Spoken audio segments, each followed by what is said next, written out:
গ্রামের অন্যতম আকর্ষণ হলো এখানে আমাদের বিভিন্ন যে রাজ্য শাসিত অঞ্চল এবং কেন্দ্রশাসিত অঞ্চল, যেমন এখানে দেখতে পাচ্ছ নিকোবর, এইগুলো বিভিন্ন রকম ভাবে ঘর বানিয়ে তারা উপস্থাপন করেছে এবং বিভিন্ন রাজ্য জন্য বিভিন্ন রকম ডিজাইন তারা এখানে তৈরি করেছে।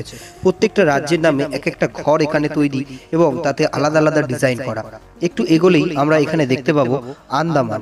এটি হচ্ছে আন্দামানকে উপস্থাপন করছে।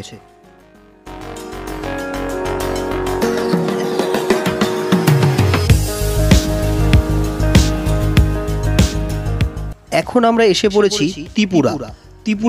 ত্রিপুরা স্টেটকে উপস্থাপন করছে এই ঘরটি। এবং একটুখানি আমরা এগোলেই দেখতে পাবো বাদিকে কি সুন্দর কারুকার্য করা। বিভিন্ন রকম ভাবে যে ঘরগুলো এখানে রয়েছে তা দেখতে সত্যি অপূর্ব এবং তাতে যে ডিজাইন করা রয়েছে তা দেখতে আরো অভূতপূর্ব।